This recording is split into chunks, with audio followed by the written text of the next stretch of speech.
Hi, this is Kara McNull, and I'm an independent demonstrator with Stampin' Up! And today I bring you Crafting with Karen Day, and we're going to make these junior legal notebook pads. They look like this, and they make great gifts, especially this time of the year. I do a lot of craft fairs, and I've found this has been one of my hot sellers. So we're not going to make this one exactly today. We're going to make it. We're going to just change out the colors, and I'll show you a different option as well using the Painted Harvest stamp set. And the Painted Harvest stamp set is in the holiday catalog, and we will be using 3 stamps from this stamp set. We'll be using the flowers and the center, and we will also be using the sentiment, your thoughtfulness, brighten my day, from the Daisy Delight. So we'll be using this sentiment here. So let's get started with today's project. So you'll need a 5x8 junior legal pad, and I of course bought these from Staples. And the first step we're going to do is we're going to take a piece of the Delightful Daisy Designer Series paper, and this is cut 2x5, and it's also scored at 7/8 of an inch and 1 1/8 of an inch. So what we'll do is just take our bone folder and we'll crease those 2 score lines here.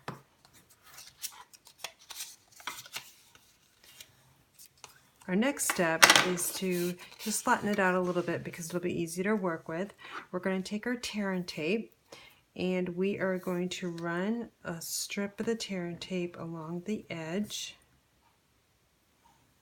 and we'll just rip it off, and then we'll also do this on the other side as well. I don't find there's any reason why you need to put the tear and tape in the middle. I've had great success with that. This piece holding onto the junior legal notepad very well. So we'll just remove the back side of the tear and tape, and then I look at the pattern before I secure it on. I try to figure out if I'm going to like this pattern or if I'm going to like this one. So what I'll do is I think I'm going to go with this side. So I'm going to just line this up here, edge to edge, to cover up the spine, and press hard, and then just wrap it around to the back side and crease it over. Now you're going to take your tear and tape again, and you're going to run it at the top and a little bit in the middle and a little bit down below, and then just give those a good press. You can also use your bone folder if you wish. And we'll set this aside for now. Our next step is to take a piece of cardstock, and this is cut 8.5 by 10 3/4, and it's scored at 4 1/4 and 5.5.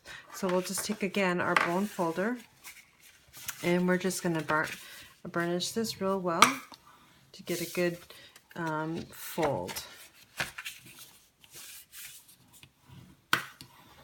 So we've got that done. Our next step is to take the Project Life corner rounder, and we'll just snip off the edges here on all 4 corners.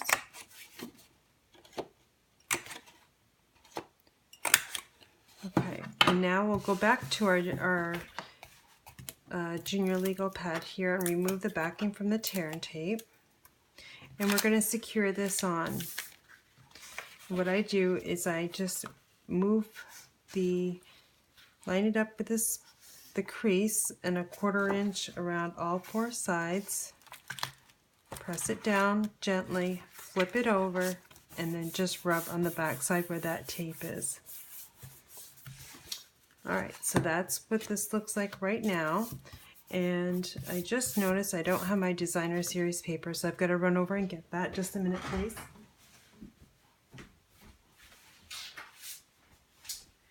Okay, here I am again.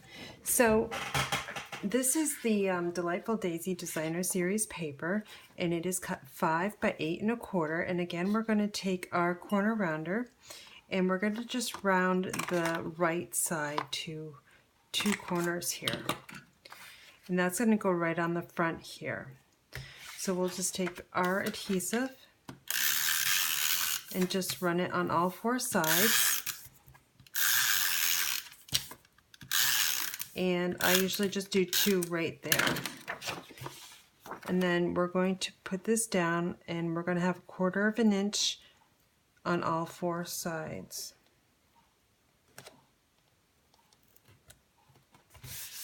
All right. Our next step is to take a piece of cardstock, and this is the tank roll twide. Bleh, I can't even say that. Tank roll twide, and it's cut 2 by 5.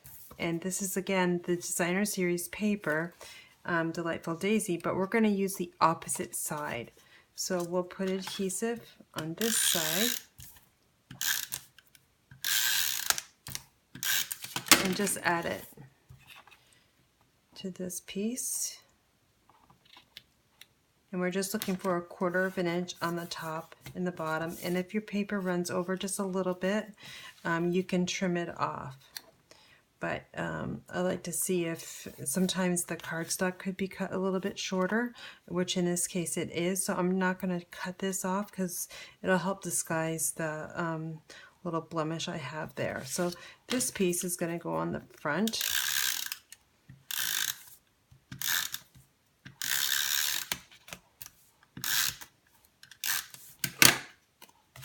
And it's just going to go right in the middle here.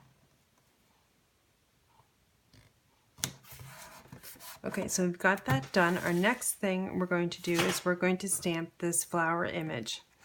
So we will bring in a piece of the Whisper White.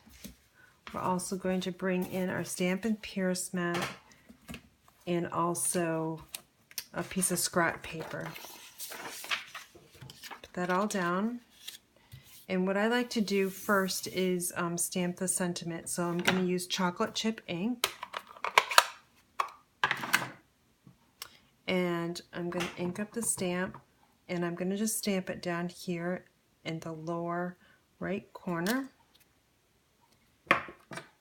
And then our next step is to stamp the flower.